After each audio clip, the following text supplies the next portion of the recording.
رب اشرح لي صدري ويسر لي أمري واحلل عقدة من لساني يفقه قولي سبحانك لا علم لنا إلا ما علمتنا إنك أنت العليم الحكيم. Amma ba'd. Alhamdulillah, we praise Allah and we thank Him because we are able to continue our study of Surah Yusuf this morning. I apologize for my slight lateness because I lost track of time. But Alhamdulillah, we are here now. Let me just get to share the screen. Hmm.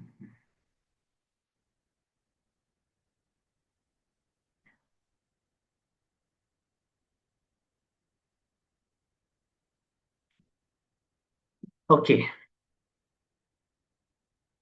so we continue from verse 58.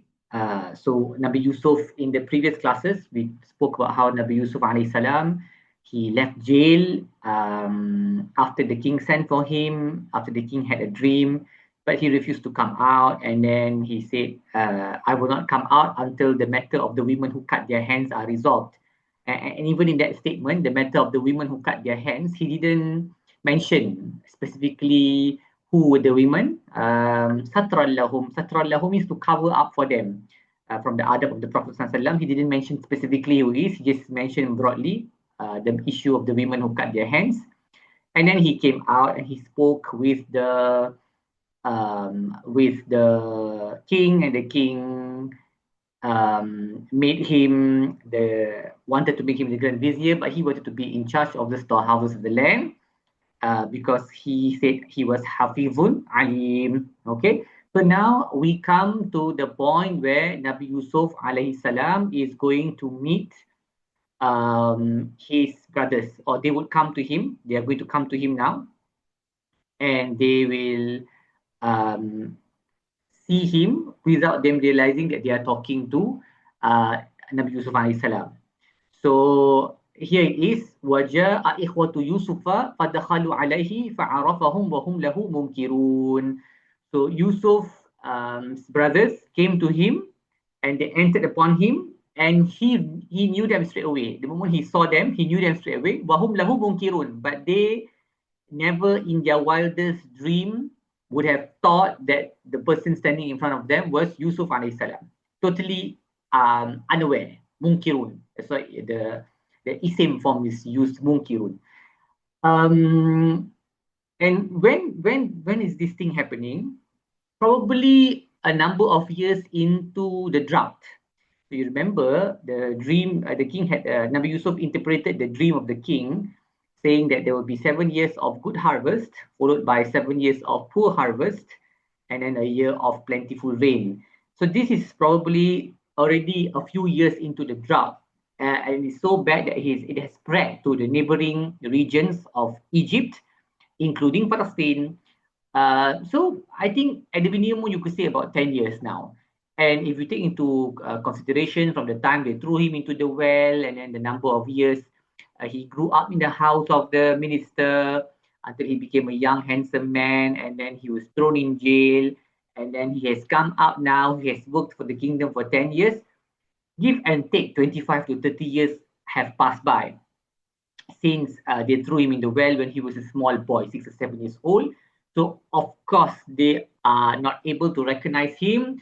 And even if they did recognize him, they probably would doubt themselves, because in their mind, Nabi Yusuf alayhi salam is dead already, or living a life of slavery somewhere out of their reach, out of their sight, and not being able to recognize him because of that, on top of the changes of his faces, means that they never expected that to be Nabi Yusuf alayhi salam. And he also did not reveal himself for a plan that must be accomplished later on. Okay. So walamma jahazahum bijahazihim, so they came to get grain, because Nabi Yusuf took care of the storehouses so well that even neighboring countries were coming into Egypt to get grain. And so they came with their goods to barter for grain. And then Nabi Yusuf treated them very well. Probably this was above and beyond the transaction that they were a part of. If it was just other people who came to the palace to get grain, he would have just given them the grain and taken their goods. But because these were his brothers, and he wanted to accomplish something at the end, which is to bring his whole family back to Egypt, he treated them very well as guests. And then in the course of the conversation, he says, "Qala ituni bi akhil lakum min abikum." Bring that brother of yours from your father. Of course, he knows that they have a brother, which is his full brother, Binyamin. But because he doesn't want to give himself away, and so he says, "Bring that brother from your father. The next time you come, bring him along. I would like to meet him as well." "Ala tarana inni awfil kail wa ana khairul munzilin." Do you not see that I give full measure and I am a good host? I have hosted you very well. And so he says to them to make sure that they bring the brother next time. فَإِن لَمْ تَأْتُونِي بِهِ فَلَا كَيْلَ لَكُمْ عِنْدِي وَلَا تَقْرَبُونَ. If you don't bring him to me the next time, then you will not have any measure of grain and you will not be able to come close to me. This is Nabi Yusuf's right. He, as the minister of Egypt, he has the right to deny whoever he wants when they come for grain, because the grain is for mainly the people of Egypt. So he's telling them, if you don't bring your brother the next time, then I will not give you any measure of grain and you will not be able to come and be close to me. So they say, قَالُوا سَنُرَاوِدُ عَنْهُ أَبَاهُ وَإِنَّ لَفَاعِلُونَ. Okay, we will try to take him, we will try to persuade our father to come with us, to let him come with us, and we will, وَإِنَّ لَفَاعِلُونَ. We will surely do it. Okay, because they know that this is going to be a momentous task, since the father is probably not going to trust them, and the father will not trust them, as we will see soon. And so they say, we will try to persuade our father to let him come with us, and we will surely do it. And so Yusuf alayhi salam, Nabi Yusuf alayhi salam, he says to his youth, the people who were working with him at the granaries, اجعلوا بضاعتهم في رحالهم لعلهم يعرفونها إذا انقلبوا إلى أهلهم لعلهم يرجعون. Return their goods to them. Return the goods which they used to barter for trade of grain. Return it back to them. Put it back in their bags, so that they will know that these are their things when they go back to their family, and then they will come back again for a second measure. Because Nabi Yusuf cannot wait until their supply of grain, the one that he's giving them now, finishes. He wants them to come back as soon as possible. But of course, he also knows that economic times are difficult. They cannot come back so quickly because they have just used up whatever goods that they have to barter for grain. And so in order for them to come back quickly, he says to his servants, put the goods which they used to barter for grain back into their bags, so that they will know that they have their goods back with them, and they will come back immediately after that for a second helping of grains. Many years ago, I received a question from somebody about this verse, saying that is it okay for Nabi Yusuf to do this? Because the grains don't belong to Nabi Yusuf, the grains belong to Egypt. It is the wealth of the state.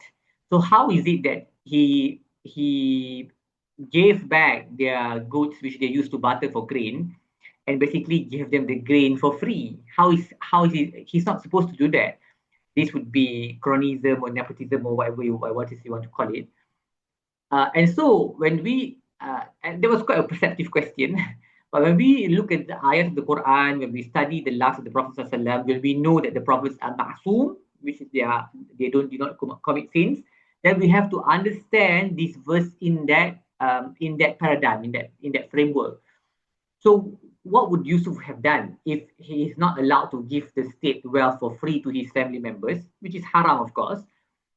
We have to assume that he used his own wealth to pay for the grain. So it's quite a simple solution to this. The point is, you cannot take this verse and think, oh, if that's the case, then I can do that for my family members as well. No, because that would be haram. Taking the wealth of the state is haram. You have to assume that Nabi Yusuf used his own wealth to pay for the grains, because he returned the goods that they used to barter for the grains. Okay. So they go back home. فَلَمَّا رَجَعُوا إِلَىٰ أَبِيهِمْ. They go back to their father, Nabi Yaqub alayhi salam, and they say, Ya Abana, "O father or dad, muni'a minal kailu fa'arsil ma'ana akhana naqtal wa inna lahu lahafizun." Um, we will be prevented from further measure, so please send with us Binyamin. Then we will be able to get full measure once again, and we will surely take care of him, inshallah, the next time we go. And this phrase that they're using, wa inna lahu lahafizun, is exactly the same phrase that they used earlier in the surah. You can, if you have the Quran in front of you, you can flip the pages at the second page of the surah, where they said the father, when they are asking the father to let Yusuf go with them for picnic, they say, wa inna lahu lahafizun, we will surely take care of them. So you can imagine, in psychology or in psychiatry, we have situations where certain words or certain environmental cues can trigger a flood of memories, negative memories, traumatic memories. And so this basically triggered the very traumatic memories of the loss of Yusuf in Nabi Yaqub alayhi salam. And so when they say, wa inna lahu lahafizun, exactly that same phrase, he was suddenly reminded of what they did to Yusuf when they used exactly the same phrase. And so he says to them, قَالَ هَلْ آمَنُكُمْ عَلَيْهِ إِلَّا كَمَا أَمِنْتُكُمْ عَلَىٰ أَخِيهِ مِنْ قَبْلِ. Should I trust you with him as I trusted you with his brother before this? فَاللَّهُ خَيْرٌ حَافِظًا. Allah is the best of protectors, وَهُوَ أَرْحَمُ الرَّاحِمِينَ, and Allah is the most compassionate of those who show compassion. So Nabi Yaqub here is having su'udhan. Su'udhan means sangka buruk, bad perception, bad. He's suspicious of his sons. And of course, we know that su'udhan is not allowed in our Sharia unless that are strong corroborating evidences and a strong reason for us to be suspicious of people. And in this case, there is clear reason for Nabi Yaqub to be suspicious of his sons because of what they did to Yusuf alayhi salam. And they're using the same phrase, So you cannot blame Nabi Yaqub for suddenly having this flood of negative emotions and memories over what they did. And so having suspicions when there is strong evidence is perfectly allowed in our Sharia. It is a normal protective mechanism that God has placed in us. So they kind of like gave up, and so they started to unpack their goods. When they opened their bags, they saw that the goods that they used to barter for grain had been returned to them. So they said, Ya Abana, ma nabaghi. They said, what more do we want? Look at this. Our goods have been returned to us. We will be able to take care of our families. We will protect our brother. And we will be able to get a camel's load of grain. Zalika kailun yasir. It will be easy for us to do. So you must let us take Binyamin to Egypt so we can get a second round of measure. They're probably thinking that it's a drought. Who knows, there may not be a second round for us, or even if we do go a second time after a couple of months, the grains may not be enough. So now that these goods have been returned to us from the kindness of the minister, why don't we go a second round? And he wants us to bring our brother along. So please let us take our brother along. And you see, they're saying that we will be able to take care of our families and whatnot.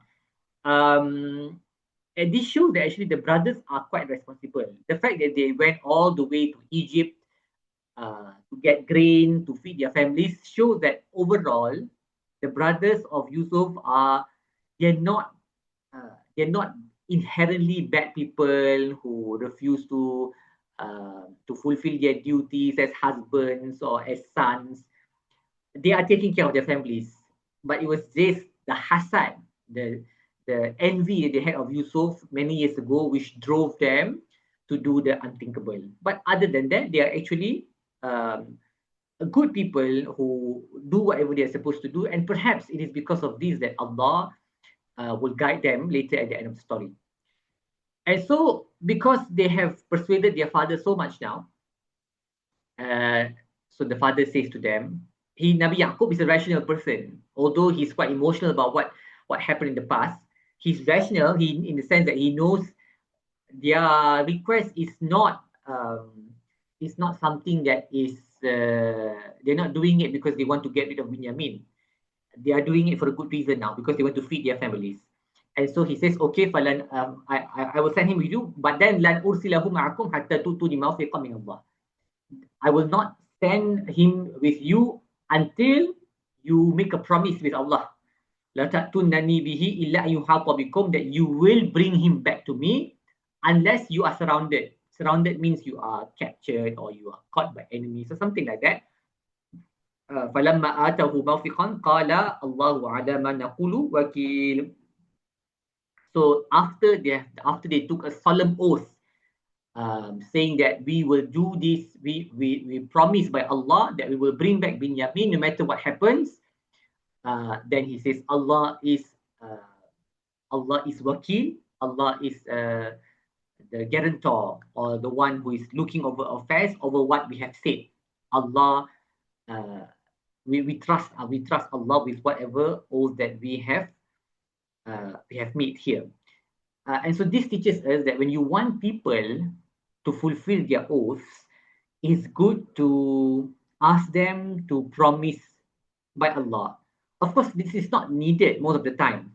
Most of the time when people make a promise, the promise is, you can take it on a superficial level without invoking God to mean that they will fulfill their promise, and the one making the promise should fulfill their promise as well. You don't have to say wallahi all the time. But when there is the reason for you to do it because you feel that, these people might not fulfill their promise, so let's bring in God into the picture. And as I just told you a couple of moments ago, the sons of Yaqub, they are the sons of a prophet, alayhi salam. Nabi Yaqub is the father, he's the messenger of God. So they know the Sharia. They do have these feelings of responsibility of taking care of their families. They probably fear Allah also to a certain extent. And so that's why he's bringing God in the picture to tell them that you must fulfill your promise because God is our trustee now. Okay, he is a witness over what we have said. So you can use this method when you're trying to make promises with somebody and you feel that this person might not fulfill his promise. You bring God, fear Allah. You've given your word, so you must fear Allah now. Okay, and this is what we should do actually whenever we say inshallah. We say inshallah. If God really, in Malaysia, we use the term inshallah to kind of like mean inshallah we won't do it. Okay, and this is a severe and terrible misuse of the term inshallah, because inshallah means I will do everything in my power to do it, but if I don't do it, then it's because Allah did not will for it to happen. It's something like that. When you use Allah's name, because you do everything in your power to fulfill it, because you know that Allah is watching over you. So that's the effect of bringing Allah into our conversations when we want to invoke taqwa in somebody. And so they took the oath, and then Nabi Yaqub says to them, because now they are going for a second time. They are a band of 10 people, now 11 of them, going for a second time in such a close period of time. So it's going to be quite suspicious. Why is it that these 10 people just left Egypt, and why are they coming back now? So in order to avoid people from being suspicious of them, Nabi Yaqub says to them, لا تدخلوا من باب واحد وادخلوا من أبواب متفرقة. Don't enter through one door, but enter through different doors. Some of the ulama of tafsir, they say that this is because the brothers of Yusuf were also very good looking, like Yusuf. Yusuf was of course the most good looking of them all, but it's probably in their genes that they were also good looking, and 10 of them walking together would have drawn too much attention. So it could be because they were good looking, also could be because there were 10 of them who just left Egypt and now they are coming back again. So you could think, what are these people doing here? And this is quite suspicious. Are they planning to, do some kind of, commit some kind of mischief in the land or something like that? And so some of the ulama say this ayat is an evidence that we should do everything in our power to stay away from al-ain, the evil eye, because when you draw too much of attention to yourself, there is a chance that you will be afflicted with the evil eye, al-ain. In any case, whatever the situation was, Nabi Yaqub is telling them to take precautions, whether it's a spiritual precaution or whether it's to avoid a spiritual calamity like al-ain, or to avoid a physical calamity or social calamity like being caught because people were suspicious of them. So he says to them, don't enter through one door, but enter through many doors. And this is what we should do to whoever that we are sincere with. We give them advice that will protect them from harm or that will benefit them in some way. And parents do this all the time with us, right? Parents do this all the time with us. They say if you are driving back from work late at night, drive slowly, don't no need to rush, okay? Put on your seat belt, or don't forget to do this, don't forget to do that. Always reminding us to be cautious, to take care of ourselves because of the pure love that parents have for us. But then you see what he says after that. He says, وَمَا أُغْنِي عَنْكُم مِّنَ اللَّهِ مِنْ شَيْءٍ إِنِ الْحُكْمُ إِلَّا لِلَّهِ عَلَيْهِ تَوَكَّلْتُ فَلْيَتَوَكَّلِ وَعَلَى اللَّهِ وَعَلَيْهِ فَلْيَتَوَكَّلِ الْمُتَوَكِّلُونَ. Um, whatever I'm telling you, there is, I cannot avail you against the judgment of Allah.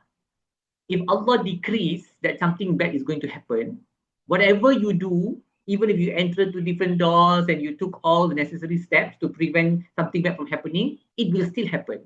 Because in hukmu illa lillah, because judgment belongs to God alone. So I put my trust in Him. Alayhi tawakkaltu wa alayhi falyatawakkali mutawakkilun. And those who want to put their trust, they should put their trust in Allah subhanahu wa ta'ala. And that this part of the ayat is something that we and our parents don't do when we are advising people or when we're receiving advice. So our parents say, drive slowly, don't rush, put on your seat belt, okay? Or don't go, don't talk to strangers. Then the usual advice that we give people or we receive from people, but it's good actually to follow the style of the Prophet ﷺ, so that people realize that whatever we do in this world, any action that we take, they are all asbab.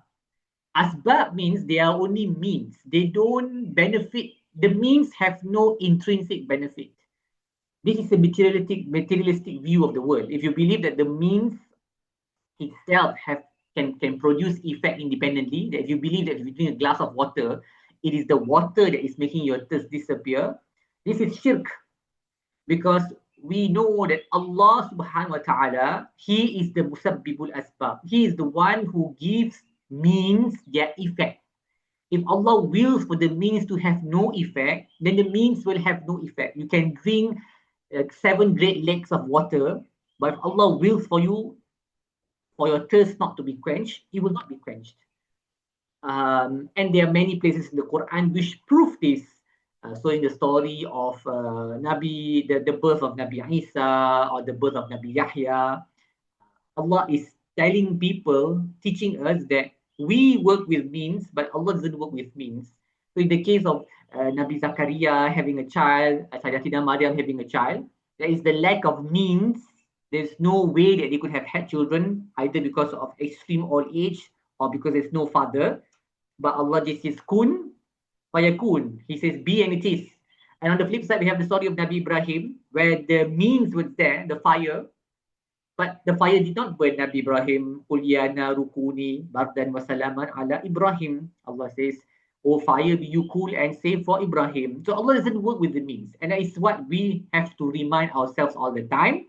And advice that this is important, because when we live our lives every day, we frequently forget this aspect. Of course, when we forget, doesn't mean we commit shirk.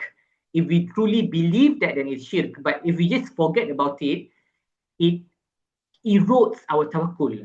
We drink water and we assume, okay, when we're thirsty, we just reach for the water and we drink. Alhamdulillah, we have our thirst is quenched. If we even say Alhamdulillah, but we just use the daily things that whatever we do in our daily lives, we take action, we use the means, and then we get a specific effect based on our experience in our life, and then we kind of like forget to thank Allah or forget to depend on Allah. And so this addition of the advice to is something that is missing in our daily conversations. That he's telling them, go through the door, go through many doors, okay, but I cannot avail you against Allah in any way, because final judgment belongs to Allah. So I put my trust in Allah, and people who want to put their trust in something, they should put their trust in Allah. So we use the means, but we put our trust in Allah. So if you are parents, or if you're a teacher, or you're a friend giving advice, give advice, good to give advice, but at this part, so don't drive late. But in the end of the day, final judgment belongs to Allah. So we put our trust in Him. How many people every day on our roads take the best precautions, put on their seat belt, drive within the speed limits, but they still die on the roads because Allah willed for them to die. A reckless driver hits them, or somebody flips, or somebody drives in the wrong lane in the opposite direction. And so this part is important to remind the one giving the advice and the one receiving the advice also, that whatever we do in this world, using the means is wajib. We have to use the means. But in the end of the day, Allah's judgment will prevail. If when we take the means, we get the desired outcome that we want, then there is a coincidence. There is a coincidence of the effect with what Allah has willed. But it's not guaranteed. It's not guaranteed that whenever we do X, we will get Y, because Allah's qadar can overtake the means anytime. And so this second phrase of the ayat is very important for us to develop tawakkul in ourselves. We don't use this enough. We don't remind ourselves and we don't remind others when we are giving advice. I'm sure all of us give advice all the time, but we don't mention that part. وَمَا أُغْنِي عَنْكُمْ مِنَ اللَّهِ مِنْ شَيْءٍ إِنِ الْحُكْمُ إِلَّا لِلَّهِ عَلَيْهِ تَوَكَّلْتُ وَعَلَيْهِ فَلْيَتَوَكَّلِ الْمُتَوَكِّلُونَ. So let us be more mindful of how we give advice. So we are reminded, and the recipient of the advice is reminded that in the end of the day, Allah is the one who decides what will happen. So at least when something does not turn out according to what we expected it to happen, what we expected, then at least we know that from the start that we never had any control over these things anyway from the start. We just use the means according to Allah's command, but we rely on Allah, and He is the one who decides finally. Okay. And so Allah re-emphasizes this point. Allah says, وَلَمَّا دَخَلُوا مِنْ حَيْثُ أَمَرَهُمْ أَبُوهُمْ مَا كَانَ يُغْنِي عَنْهُم مِنَ اللَّهِ مِنْ شَيْءٍ إِلَّا حَاجَةً فِي نَفْسِ يَعْقُوبَ قَضَاهَا. So when they entered Egypt in the way that their father advised them, it was not going to protect them from anything if Allah willed otherwise. But this was something that a hajah of Yusuf, like the hajah of every parent, they always let us drive safely. Every day we go out, they will drive safely. We are going to drive safely, but they will tell us anyway. And so this is something Allah said that was the heart of Nabi Yaqub, that he wanted to tell them, and it's good to tell people this. But Allah says, وَإِنَّهُ لَذُو عِلْمٍ لِمَا عَلَّمْنَهُ. But he was a person of knowledge. He knew the reality of things that we taught him. But most وَلَكِنْ أَكْثَرَ النَّاسِ لَا يَعْلَمُونَ. But most people do not know. Because when he was giving the advice, he added the second part too. And this was his sign this was evidence of his sound knowledge about the reality of things, which most people do not know. It's like, including us. Yeah, we go about our daily lives. Even if we know, we don't bring it to mind. We become heedless of this reality that causes not necessarily must produce the effects that we are accustomed to, because inil hukmu illa lillah. Final judgment belongs to Allah. So that is why we use the means, but we rely on Allah subhanahu wa ta'ala. Never rely on the means, because the means by themselves have no effect. This is one of the most important foundations of Tawheed that many of us overlook in our daily lives. May Allah help us to be people who are more mindful of Him in all situations, and rely on Him at all times. Okay, so now they reach in Egypt. They arrive at Egypt. So وَلَمَّا دَخَلُوا عَلَى يُوسُفَ آوَى إِلَيْهِ أَخَاهُ. When they arrived at Egypt, Nabi Yusuf is very happy to see them, especially very happy to see his brother, whom he hasn't met for a long time. And he quickly takes his brother to himself. So the scholars say that when he hosted them, he had many rooms where he lived, Nabi Yusuf alayhi salam. Maybe he had his own quarters, a big house or something like that in the grounds of the palace. So he gave each of them rooms of 2. So the brother was left out because he was the only one. So he said, okay, you can stay with me. So the brother stayed with Yusuf. And then he reveals himself to his youngest brother, Binyamin. He says, Inni ana akhuk. I am your brother. So do not be sad over what they have done, what they are doing, and what they will do. You can imagine, and this is when we are reading this surah, what kind of emotional reunion this must have been.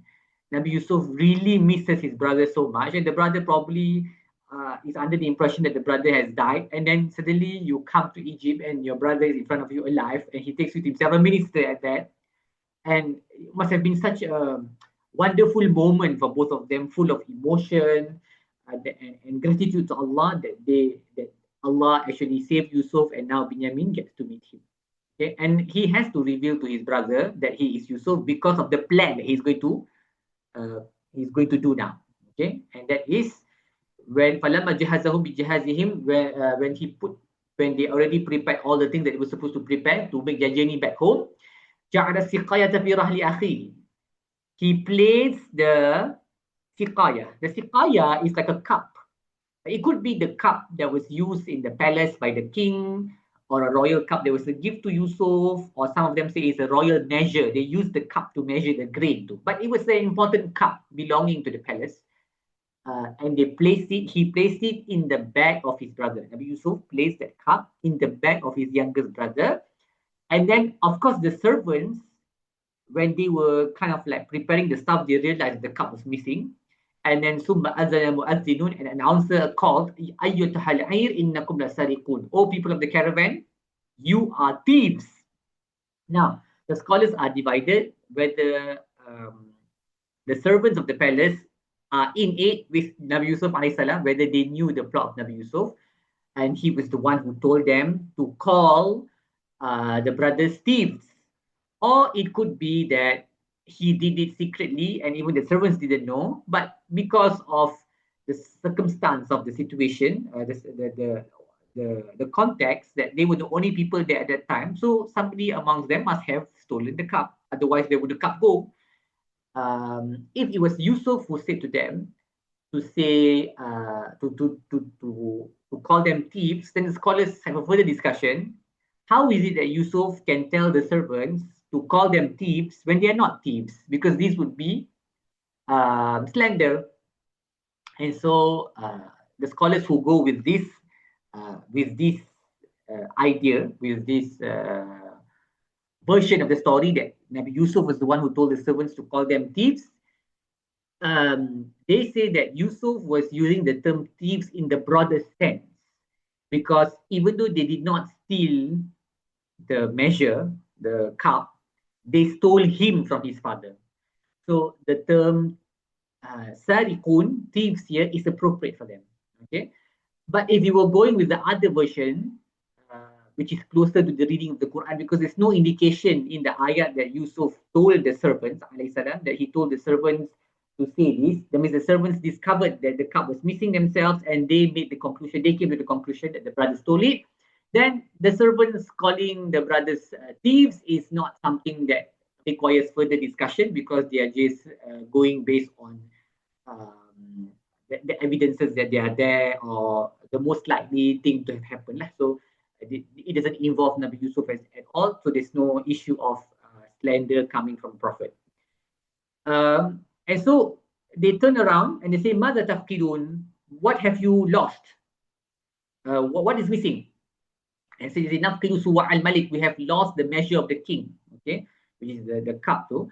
وَلِمَنْ جَاءَ بِهِ حِبْلُ بَعِيرٌ وَأَنَّ بِهِ زَعِيمٌ, and whoever who brings forth that cup, we will give him one full camel's measure of grain. Okay, and I testify to that. So whoever is saying this, probably one of the servants, is saying that the reward for the person who finds the cup is one more camel's load of grain, which is a huge deal, because that is enough to feed the family for another couple of months.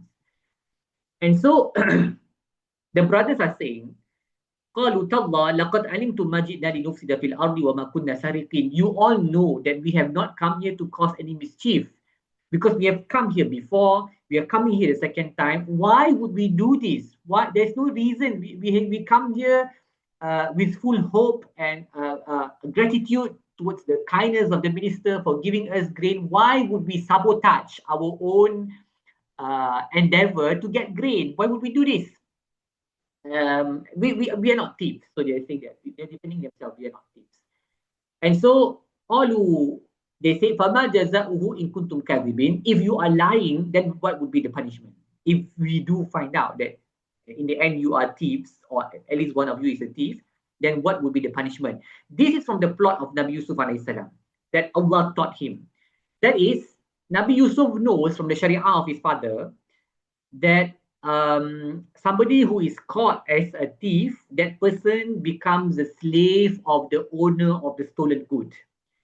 He had to ask them this question because according to the Sharia of the land where Nabi Yusuf is now working as minister, the laws are different. He wouldn't have been able to keep Binyamin to himself. So he wanted to punish them according to their own laws, the laws of the laws of the of Nabi Yaqub alayhi salam, so that he will be able to keep Binyamin to himself. So that's why he got the servants to ask this question: "Fama jaza'uhu in kuntum kadhibin?" If you are lying, then what is the punishment? So they say, "Jaza'uhu man wujida fi rahli fahuwa jaza'uh." That the punishment is that the reward will be that whoever in whose bag the good is found, then he becomes the punishment. That means he becomes the servant of the owner of the stolen good. That is how we punish the zalimin in our Sharia. The brothers are saying that's how we punish the zalimin, the wrongdoers. So they began searching for the bags, and Nabi Yusuf is probably standing there, um, supervising the spot check, and he tells them to begin checking all of their other bags first, so that it doesn't look. See, Nabi Yusuf has thought this through properly. He wants to make sure that the plot occurs as very well. They have no suspicion that, oh, how come they check his bag first? So they check everybody else's bags first, and then finally they check the youngest brother's bag. So mastakhrajaha min bi'a'ihi, and then they took it out from Binyamin's bag. And so Allah says, "Kadzalika kidna li Yusuf." That is how we plotted for Yusuf. So this was wahyu from Allah.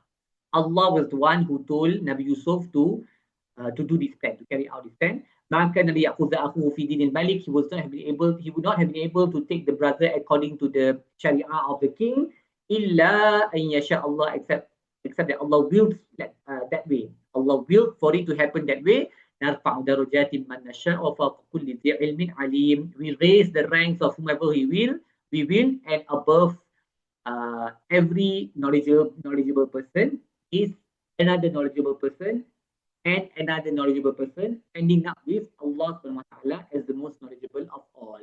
So the ulama said that this ayat occurring in this context, close to next to each other, these two phrases, نرفع درجات من نشاء, we raise the ranks of whoever will, وَفَوْقَ كُلِّ ذِي عِلْمٍ عَلِيمٍ, and above everyone of knowledge is somebody more knowledgeable, ending up with Allah, is proof that knowledge is one of the highest maqam that somebody can achieve. Knowledge that benefits and is a light in the heart that guides people towards Allah. This is one of the highest maqam a believer can achieve. And this ayah is talking about Nabi Yusuf actually, that Allah blessed him with knowledge and raised his rank like his father as well. We ask Allah to bless us with beneficial knowledge. Rabbi zidna ilma. Amin. Okay, so now the brothers, they don't like Binyamin as well, because I told you the 10 brothers, they are from a different mother. The two younger brothers, Yusuf and Binyamin, are from a different mother. So they didn't like Yusuf. They were very jealous of him, and they were probably also very jealous of Binyamin. Okay, and so you see how much of hatred they have in their heart for Binyamin and for Yusuf, even though in their minds Yusuf is probably already dead or living a life of slavery somewhere. They've not seen him, they've not heard of him for over 30 years, but that hatred and envy is so embedded in their hearts that the moment the measure was taken out from the bag of the youngest brother, they said, in Yasriq, if he stole, فَقَدْ سَرَقَ أَخُ لَهُ مِنْ قَبْلِ, then it's no surprise because he had a brother before him who used to be a thief as well. You see how much you can hate somebody that after 30 long years of not seeing this person, of you committing all sorts of injustices towards this person, and then when the opportunity comes for you to to slander the person again, even though the person is no longer in your life for so many years, you take the opportunity because there's so much of hatred in your heart. And so they said, oh, if he steals, then tak heran. There's no surprise here because his brother stole as well when many years ago. Okay, so and they are saying all of these things. Basically, they are gossiping about Nabi Yusuf in front of Nabi Yusuf. Okay, Nabi Yusuf is standing there. And imagine if he was scared. Like, I think I can imagine what I would have done at that moment. But then Nabi Yusuf has a plan that he wants to accomplish. So Allah says, فَأَصَرَّحَ يُوسُفُ بِنَفْسِهِ وَلَمْ يُبْدِهَا لَهُمْ. He concealed his feelings and his emotions in his heart, and he did not reveal to them. Okay. قَالَ أَنْتُمْ شَرُّ مَكَانًا. And he says, what? You are in an evil position. In his mind, he's saying all of these things. It's in a speech, he's saying this. Wallahu a'lamu bima tasifun. Allah knows the lies that you are describing, but he maintains a poker face. Okay, he doesn't give himself away because there is a higher objective to be achieved soon. But it just shows you how much of hatred that they had and continue to have for Yusuf alayhi salam.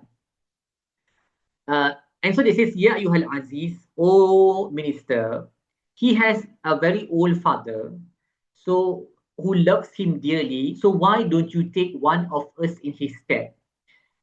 We see you in naraka minal muhsinin. We see you of those who are muhsinin. You see again, this phrase is coming many times already in this surah. We see you as somebody who is muhsinin, a kind person. Take one of us instead. Because remember, they already made a promise to their father, invoking Allah, that they will come back no matter what happens unless they are surrounded. And this is a valid reason because they have been surrounded or caught by the people of the palace. And so he says, Ma'ad Allah. No. I seek refuge in Allah. How can we take somebody? How can we take somebody to be punished except other than the person in whose bag the good was found? Because if we did that, then we would be wrongdoers. You see here, the ulama point to something very interesting. They say, Nabi Yusuf didn't say, we cannot take anybody except for the one who stole. He's saying we cannot take anybody, we cannot punish anybody except the one in whose bag the good was found. Our good was found. Because if we did that, if we took somebody in his place, then we would be wrongdoers. So this ayat is proof among other ayat in the Quran and in the Hadith, in the life of the Prophet ﷺ, other evidences in the Sunnah, the permissibility of using what we call ta'rif. Ta'rif is basically insinuations. You say one thing, but you mean something else. Or you say something in a way that is unclear, ambiguous. So because if Nabi Yusuf said, oh, we must only punish the one who stole, then that would mean Nabi Yusuf is agreeing to the slander.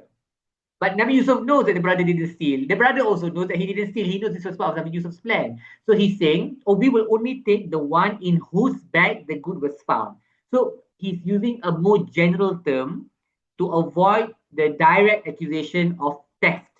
He's saying the good was found in his bag, so we will take him and keep him here. Okay, so this avoids the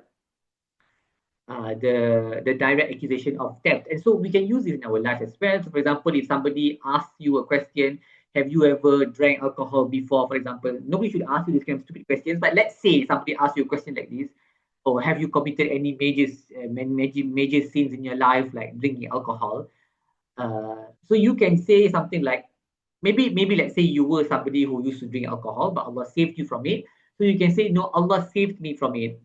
So when you say Allah saved me from it, doesn't mean that you used to do it and then Allah saved you. It can also mean that Allah saved you right from the start. So this is kind of like the phrases that you can use to have double meanings. Okay, and this is allowed in the Sharia to avoid saying a lie outright. As far as possible, we should avoid using lies outright. And this whole story is also evidence that hela, what we say in English, any kind of plot to uncover ataupun to blur what really happened for a greater good is allowed in the Sharia.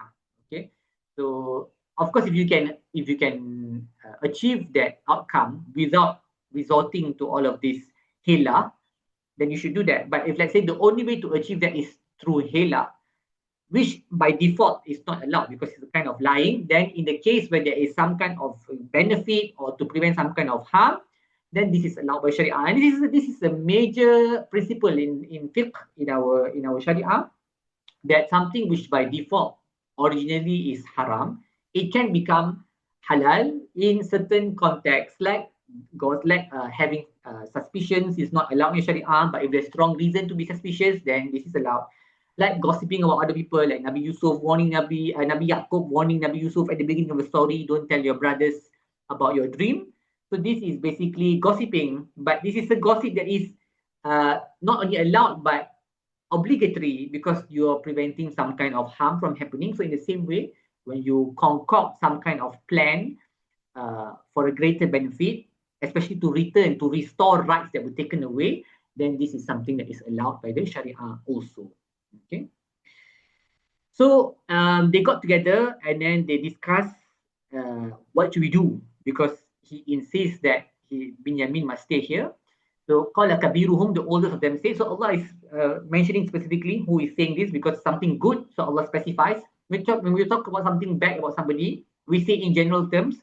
We want to talk about something good about somebody, we can specify the doer so that his goodness is known. Okay. So qala kabiruhum, the oldest one said, do you not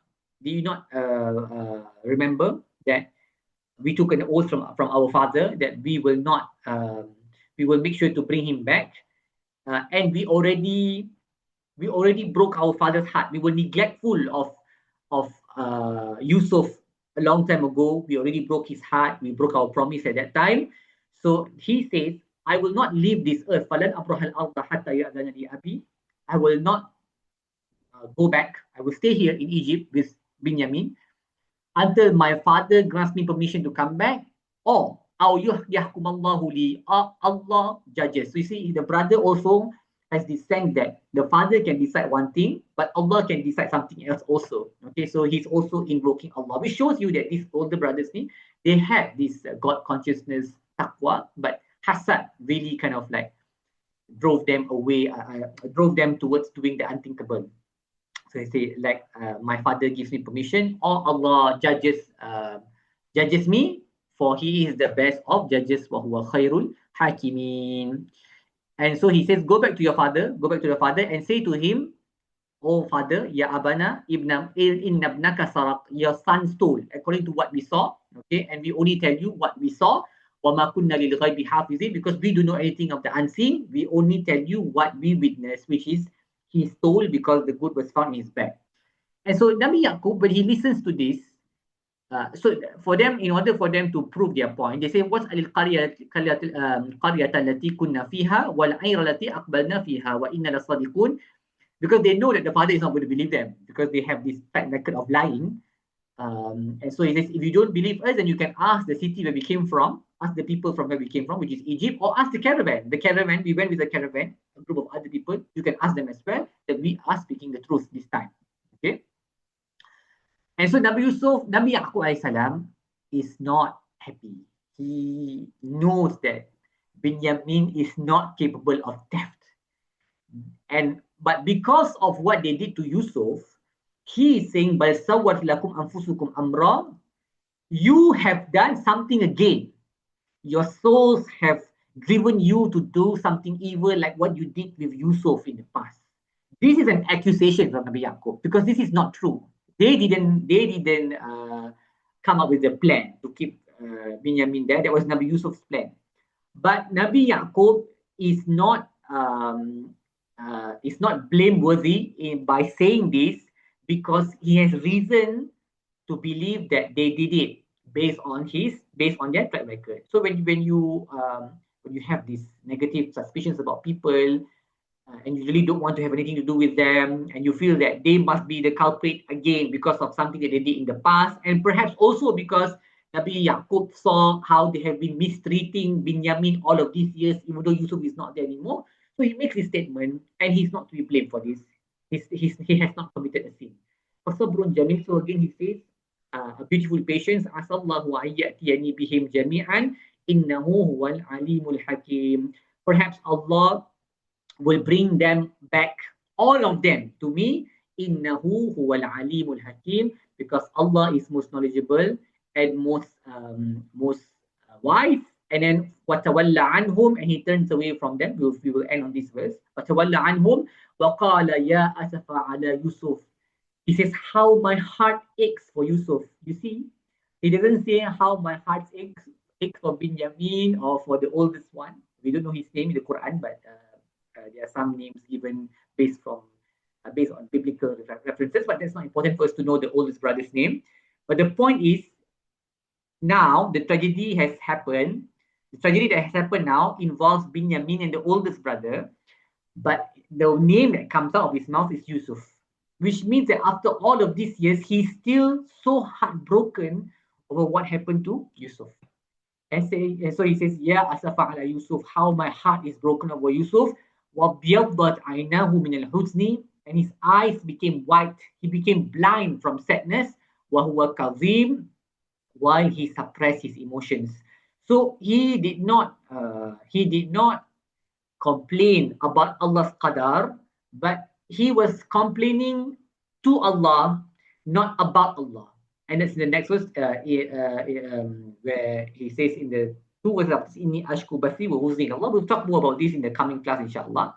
But the point I want to make here is, as a final note, we'll also talk about more about his blindness too, is the fact that the Prophets ﷺ, they never lose hope in Allah. When things get very difficult, they remain hopeful and positive. And so that's why they say, Asallahu ayyatiyani bihim jami'a, perhaps Allah will bring all of them back to me. Innahu huwal alimul hakim. And Allah knows what He's doing. He has put me in this trial. He has put us, all of us, the family, in this situation for a wisdom known to Him. Huwal alimul hakim. He is most knowledgeable and most wise. And soon, this is like the pinnacle of his suffering, because he has lost 3 sons now. And frequently, it is at the pinnacle of suffering that relief will come. And as scholars say, the reason for this, why is it that when suffering reaches its most difficult, only then will relief come, is because when suffering reaches its height, the maximum amount, that is when our hearts are fully dependent on Allah, because we know that nobody else now can help us anymore at all. Our tawakkul is purely towards Allah at this point. Because before this, maybe we were kind of like hopeful somebody can help us, or this person can do something for us. We had tawakkul, but it was mixed up with the tawakkul towards the creation. But when suffering is at its peak, when we know that nobody else can help us now, the tawakkul is purest. That is the time when Allah's help will come, and now it is going to come soon, because this is the peak of Nabi Yaqub suffering, losing 3 sons to the point that he cried so much until he became blind. So we will stop here first, inshallah. We have one more class. I hope to finish this lesson next week, inshallah.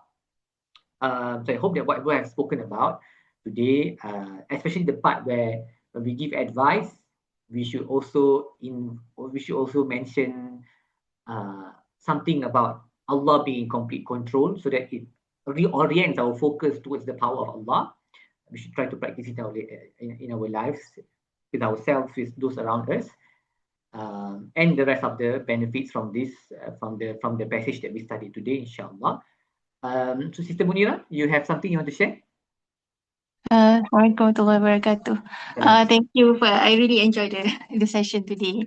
Can I share some of my thoughts? Perhaps you can correct me if I'm wrong, because I keep thinking about there are two things actually. The first is verse 67, the one that when the father told his sons not to enter from they have to enter from multiple gates, right? Yes. So I searched from ChatGPT everything. I think why I mean, that time it was during famine, and then people come, and why do they have to enter from multiple gates? So I mean, there are so many theories. So I think perhaps they don't want apa ni macam perompak ke apa to target them everything. But then I keep wondering why the advice was not given the first time, why the second time? So I think perhaps Nabi Yaqub has some instinct that, because I mean the second time was the minister from Egypt asked to bring the brother, right? Perhaps he has some instinct that, okay, I don't think this something wrong. I mean, perhaps that kind of instinct, right? Parents have. And then if you remember that the first time he said, I will not allow you guys to bring Bunyamin unless after you give me a strong mausi call tu kan.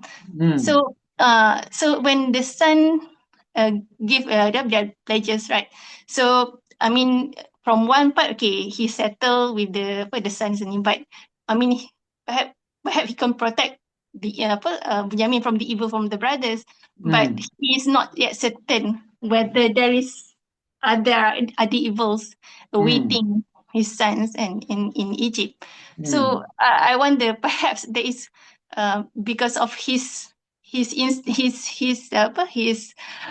punya takut tu kan, so that's why he said, okay, enter from multiple gates, so that in that case that you are ambushed, so ada orang lain boleh come out to back up ke something like that lah.